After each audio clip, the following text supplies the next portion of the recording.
Hello everybody, कैसे हैं आप सब लोग। और आज लेकर आया हूं आपके लिए एक बहुत बड़ी इंफॉर्मेशन। वो इंफॉर्मेशन ये है कि आज सुबह 11 बजे आईसीएसआई ने एक लाइव वेबिनार कंडक्ट किया।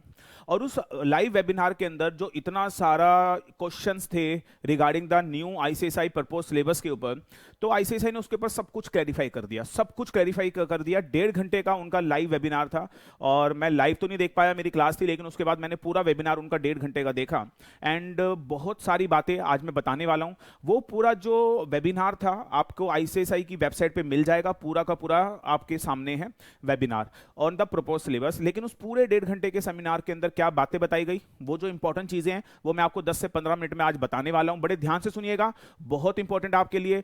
बड़े सारे जो सजेशन थे, जो हमने दिए, जो बाकी लोगों ने दिए, मेंबर्स ने दिए, that is practicing company secretaries या स्टूडेंट, जिसने भी सजेशन दिए, वो सारे सजेशन का आईसीएसआई ने बखूबी जवाब दिया। And I am really thankful to the ICSI कि उन्होंने इतना अच्छा स्टेप लिया कि इमीडिएटली उनके पास जब सजेशन गए होंगे तो इमीडिएटली उन्होंने समझा कि बेहतर समझा कि पूरी टीम को बिठा के एक वेबिनार कंडक्ट किया जाए, सो दैट जिसके भी दिमाग में जो भी डाउट है वो क्लियर हो जाए। तो I am hats off to ICSI, आप इतने प्रोएक्टिव हैं और दैट इज समथिंग फैंटास्टिक। और किसी भी प्रोफेशनल इंस्टीट्यूट के लिए इतना प्रोएक्टिव होना बहुत जरूरी है। And I am very very thankful to the ICSI कि उन्होंने ये वेबिनार कंडक्ट करके जो भी दिमाग में क्वेश्चन थे उसको क्लैरिफाई कर दिया। और मैं आपको बस 10 मिनट लेने वाला हूं और पूरा के पूरे सेमिनार में, इस पूरे के पूरे वेबिनार के अंदर क्या क्या इंपॉर्टेंट बातें आईसीएसआई ने न्यू प्रपोज सिलेबस पे बोली, ये सारी चीजें मैं आपको बताने वाला हूं। तो वीडियो को एंड तक देखिएगा। And I am telling you that you are going to enjoy. अब ध्यान से सुनिएगा इसके अंदर सबसे पहले हम लोग चलते हैं सिलेबस के ऊपर। अब ध्यान से सुनिएगा, जो सिलेबस है, आप समझो मेरी बात को। जो सिलेबस है उसके अंदर सबसे पहले ऑल ओवर इंडिया से दो सबसे बड़े मुद्दे उठे थे। पहला मुद्दा तो ये उठा था कि सर जीएसटी पेपर जो हटा दिया है, जो टैक्स का पेपर हटा दिया है फाइनल में से, उसको लेकर आया जाए। एंड डेफिनेटली मैंने भी बोला था कि टैक्स के पेपर को लाया जाए फाइनल के अंदर। एंड एक एडवांस कंपनी लॉ का पेपर लाया जाए फाइनल के अंदर। तो आईसीएसआई ने इसके ऊपर क्लैरिफिकेशन दी। दोनों के दोनों पेपर, एक तो जो टैक्स का पेपर है, जीएसटी का जो पेपर है, हम कह रहे थे उसको मैंडेटरी कर दिया जाए, जो ऑप्शनल है उसे मैंडेटरी कर दिया जाए। और एडवांस कंपनी लॉ का पेपर सीएस प्रोफेशनल में इंट्रोड्यूस करना चाहिए। ये दो सबसे बड़े मुद्दे हैं जो हम लोगों ने रेस किए थे आईसीएसआई के सामने, और बाकी लोगों ने भी रेस किए थे। एंड उसके ऊपर आईसीएसआई ने अब अपनी बात बोल दी है। उन्होंने बोल दिया सीएस प्रोफेशनल के अंदर जो सिलेबस है वो एज इट इज रहेगा, कुछ चेंज नहीं होने वाला है। और जो जीएसटी का पेपर है वो ऑप्शनल ही रहेगा, और वो दैट इज इलेक्टिव में ही रहेगा, ऑप्शनल ही रहेगा, इलेक्टिव में ही रहेगा। और एडवांस कंपनी लॉ का पेपर वो इंट्रोड्यूस नहीं करेंगे। तो दो बातें। अब जब उन्होंने ये बात बोली तो एक बार तो मैंने भी सोचा यार ये क्या कर रहे हैं, लेकिन उन्होंने clarification the and I am satisfied with the clarification. अब वो क्लैरिफिकेशन सुनिएगा। उन्होंने बोला जीएसटी, सबसे पहले जीएसटी उन्होंने ऑप्शनल क्यों रखा है, तो आईसीएसआई ने बोला बात ऐसी है, जो जीएसटी है that is very very important law. मैं भी फेवर में हूं, जीएसटी मैंडेटरी कर देना चाहिए फाइनल में। लेकिन आईसीएसआई ने बोला पहली बात तो टैक्स का paper that is income tax और जीएसटी दोनों एग्जीक्यूटिव में है, तो बेसिक नॉलेज बच्चे को एग्जीक्यूटिव में हो ही जाएगी। अरे गेटिंग। और दूसरी चीज ये है, जो बच्चा जीएसटी में प्रैक्टिस करना चाहता है, जिसको लगता है कि जीएसटी में स्कोप है, तो वो डेफिनेटली वो ऑप्शनल पेपर लेकर इलेक्टिव को वो वहां पे मेहनत कर सकता है और अपना स्कोप जीएसटी में बना सकता है। एक मुद्दा यह भी उठा था, छोटे छोटे शहरों में जीएसटी का काम बहुत है, तो किसी ने नहीं रोका है। कंपनी सेक्रेटरी जो स्टूडेंट है आज भी सीएस प्रोफेशनल में जीएसटी का पेपर ले सकते हैं, और अगर उनको लगता है कि वो जीएसटी में करियर बना सकते हैं तो डेफिनेटली दे कैन ऑप्ट। लेकिन ये सारी बातें मैं नहीं कह रहा हूं, ये सारी बातें आईसीएसआई बोल रहा है और आईसीएसआई की बॉडी बोल रही है, जिससे मैं सेटिस्फाइड हूं और मुझे लगता है बिल्कुल सही कह रहे हैं। आईसीएसआई का यह भी कहना है कि सारे के सारे लोग जीएसटी में अपना करियर नहीं बनाना चाहते। एंड डेफिनेटली कुछ लोग किसी चीज में करियर बनाना चाहते हैं, कुछ लोग किसी चीज में करियर बनाना चाहते हैं। तो जिस फील्ड में आप करियर बनाना चाहते हो वो इलेक्टिव आपको दे दिए गए हैं, प्लीज गो विद दैट। कोई लोग आईपीआर में करियर बनाना चाहते हैं, कोई लेबर लॉ में बनाना चाहते हैं, तो इलेक्टिव है ना आपके लिए, आप चूज कीजिए। और किसी ने नहीं रोका। हम कहते हैं अगर 100% स्टूडेंट है, 100 स्टूडेंट है, तो 100 में से 100 बच्चे जीएसटी ऑप्ट कर सकते हैं, दैट इज योर ऑप्शन। लेकिन हम किसी भी स्टूडेंट को ओवरबर्डन नहीं करना चाहते, ओवरडोज नहीं देना चाहते जीएसटी की। 50 नंबर एग्जी में और 100 नंबर फाइनल में, तो इसका कोई सेंस बनता नहीं है, ये आईसीएसआई कह रहे हैं। और अगर आपको लगता है कि जीएसटी में करियर बनाया जा सकता है, तो डेफिनेटली आप ऑप्शनल पेपर है, इलेक्टिव पेपर है, आप लेकर वो करियर बनाया जा सकता है। इसमें कोई दिक्कत नहीं है दोस्तों, बिल्कुल आपके हाथ में है। You can opt, you can go. लेकिन अगर जो स्टूडेंट जो करियर नहीं बनाना चाहते जीएसटी में, उसको ओवरबर्डन करने की जरूरत नहीं है। और जहां तक बेसिक नॉलेज की बात है वो आपको एग्जीक्यूटिव में हो ही गई है। ये मैं नहीं कह रहा हूं, आईसीएसआई की तरफ से ये इंफॉर्मेशन है और आईसीएसआई ने ऐसा वेबिनार में बोला है। And I am totally agree with ICSI. कोई गलत बात नहीं है, बिल्कुल परफेक्ट बात है, समझने की कोशिश करें, इसमें कुछ गलत नहीं है। Got it? नाउ सेकेंड मुद्दा जो सबसे पहले मैंने रेज किया और जो सबसे मेरी पहली रिक्वायरमेंट थी, मैंने बोला बाकी पेपर का मुझे नहीं पता, लेकिन एडवांस कंपनी लॉ का पेपर फाइनल में होना चाहिए। आईसीएसई ने इतना शानदार जवाब दिया इस बात का, आई एम टोटली सेटिस्फाइड। आईसीएसई ने बोला हम एडवांस कंपनी लॉ के पेपर को इंट्रोड्यूस नहीं करेंगे। बिल्कुल इंट्रोड्यूस नहीं करेंगे। मैंने कहा अच्छा। फिर मैंने पूरा वेबिनार सुना और उनकी बात समझने की कोशिश करी। उन्होंने बोला कंपनी लॉ का पेपर हम सेपरेट इंट्रोड्यूस करने की जरूरत नहीं है, क्योंकि बाकी जितने भी पेपर सीएस प्रोफेशनल में हैं, जैसे पहला पेपर गवर्नेंस 65 मार्क्स का, आईसीएसई ने बोला वो जो गवर्नेंस का 65 मार्क्स का पेपर है ना, it is a company law. Drafting में कुछ portion is a company law, due diligence में कुछ portion is a company law, corporate restructuring में कुछ portion is a that is company law, corporate funding यानी कॉर्पोरेट फाइनेंस के paper में कुछ portion is a company law. तो उन्होंने बोला कंपनी लॉ हटाया नहीं है, बस आपको दिख नहीं रहा है क्योंकि आपके पास सिलेबस नहीं है, क्योंकि हमारे पास सिलेबस था भी नहीं। उन्होंने बोला कंपनी लॉ है, कंपनी लॉ ही बेस है और हर पेपर में वो कंपनी लॉ का पोर्शन अलग अलग दिया हुआ है। तो जब कंपनी लॉ का पोर्शन हर सब्जेक्ट में अलग अलग दिया हुआ है तो आपको अलग से एडवांस कंपनी लॉ का पेपर देने का कोई मतलब बनता नहीं है, क्योंकि 65 का जो गवर्नेंस है उसमें पूरा बोर्ड ऑफ डायरेक्टर कवर्ड है। Are you getting that? तो दैट ड्यू डिलिजेंस में बड़ा सारा कंपनी लॉ कवर्ड है, अलग अलग टॉपिक कवर्ड है, स्टैट्यूटरी ऑडिट कवर्ड है, सेक्रेटरी ऑडिट कवर्ड है। तो कुल मिला के आप कंपनी लॉ जो है वो डेफिनेटली हमारे बाकी पेपर में कवर्ड है। तो इसलिए आईसीएसई ने बोला एडवांस कंपनी लॉ के पेपर को इंट्रोड्यूस करने की जरूरत नहीं है। I am still totally satisfied with ICSE, बिल्कुल परफेक्ट है, कोई इसमें प्रॉब्लम नहीं है और शानदार सिलेबस है। And we really appreciate I really appreciate कि बहुत अच्छा आईसीएसई ने बोला है। तो दैट इज टू जो मेन मुद्दे थे और जिसके ऊपर मैं देख रहा हूं यार, मुझे तो समझ में नहीं आता। You know teachers are fighting on the subjects, मतलब एक टीचर कुछ कह रहा है, दूसरा टीचर कुछ कह रहा है, मुझे समझ में ही नहीं आता मतलब लड़ने की जुती क्या है। मैं एक चीज पूछता हूं आपसे, हर teacher, we should respect every teacher. पहली बात तो मैं ये बोलना चाहता हूं, we should respect every teacher. एक टीचर को दूसरे टीचर की रिस्पेक्ट करनी आनी चाहिए। अगर एक टीचर दूसरी टीचर की रिस्पेक्ट ही नहीं कर सकता तो शायद वो टीचर ही नहीं है। यस, ये एटिकेट्स है, तो definitely we should respect the teacher. सबसे पहले हमें ये तो आना चाहिए। और मैं कहता हूं यार, हर टीचर की अपनी ओपिनियन है। आप कैसे, अगर किसी टीचर ने कुछ बोल दिया तो मुझे लगता है किसी और को उसको काउंटर करने का कोई मतलब ही नहीं है। That is freedom of speech. Definitely आपकी ओपिनियन आप बोलेंगे, इसमें गलत क्या है? तो डेफिनेटली ये fight and all, you know that आजकल तो ऐसा लगता है यूट्यूब खोलो तो डेफिनेटली कोई किसी पे कुछ बोल रहा है, कोई किसी पे कुछ बोल रहा है, इसका कुछ सेंस बनता नहीं है। We should respect the teachers, we should respect the opinion of every teacher. और मुझे लगता है दैट इज, अगर कोई टीचिंग फेटर्निटी में है उनको हर टीचर का सम्मान करना चाहिए और सम्मान करना आना चाहिए। दैट इज आई वुड से। अच्छा, अब एक चीज सुनिए सबसे इंपॉर्टेंट, क्या क्लैरिफिकेशन समझ में आई? जीएसटी ऑप्शनल क्यों रखा? Totally agree. एंड दूसरा दैट इज कंपनी लॉ को इंट्रोड्यूस करने की जरूरत नहीं है, उनकी clarification I am totally agree. Now अब इसके अंदर आईसीएसई ने एक चीज और बोली है ध्यान से सुनिएगा।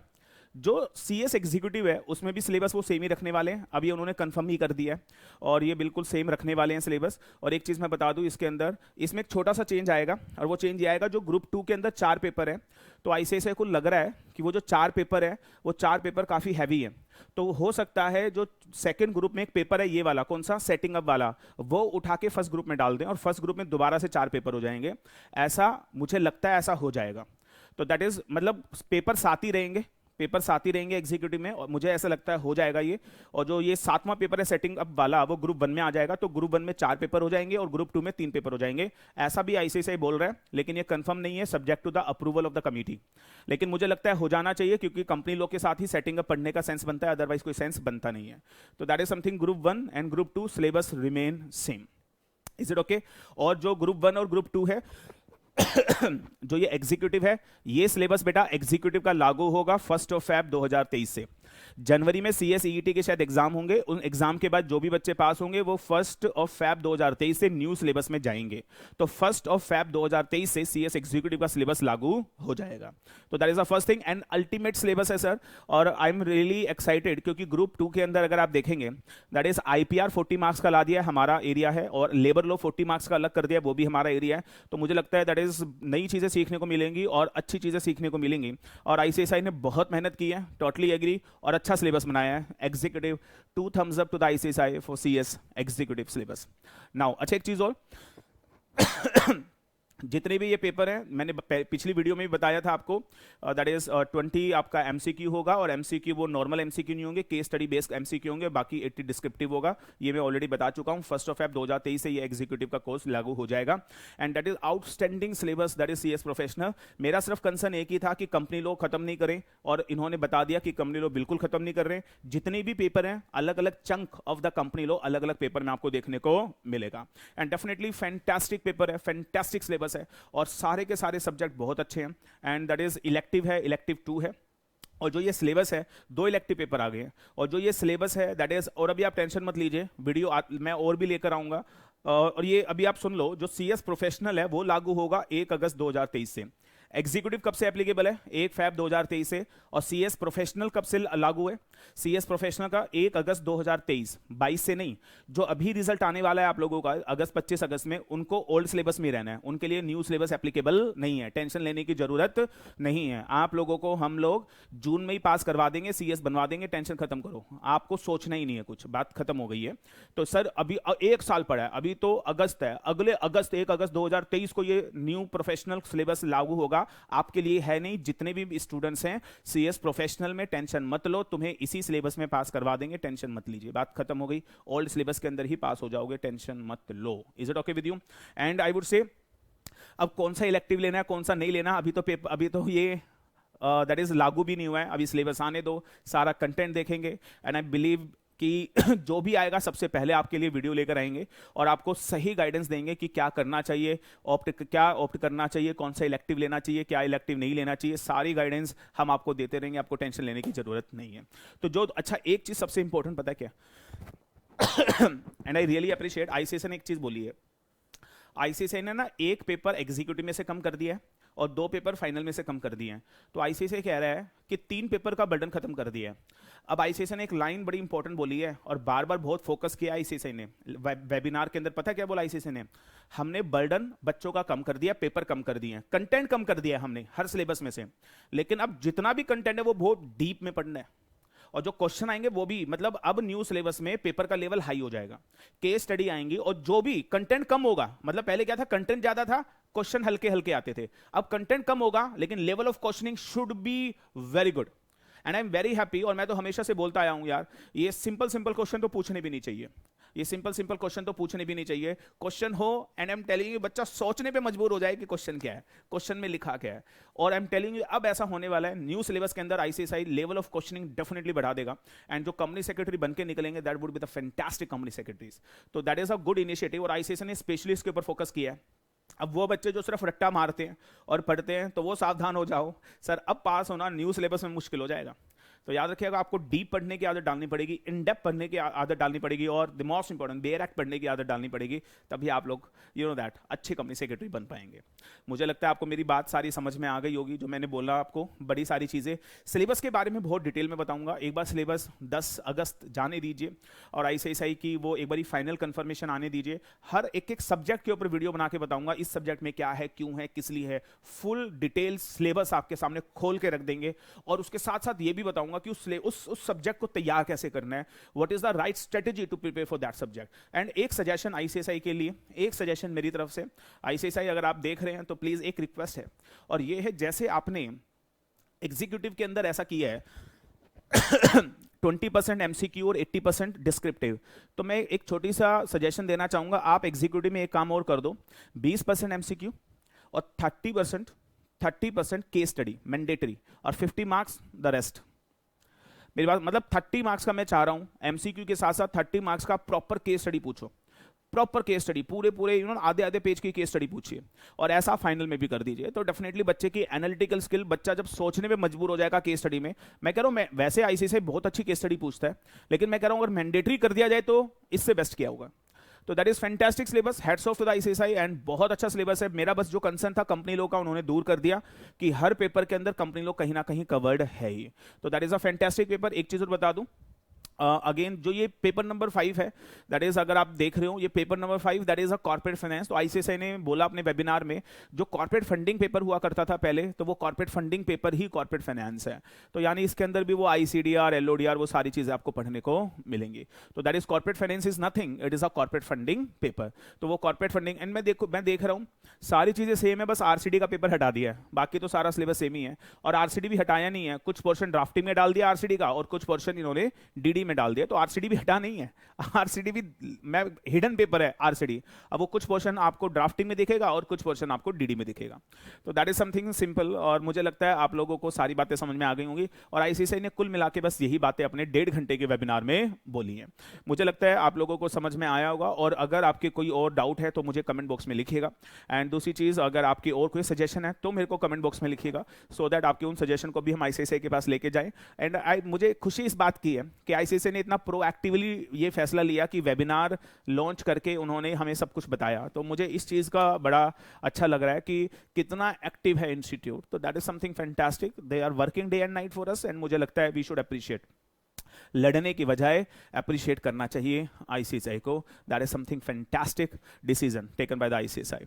थैंक यू सो मच, और आज के लिए इतना ही। Rest of the thing we discuss in the next video. Thank you so much, god bless you all, और वीडियो को शेयर जरूर कीजिएगा।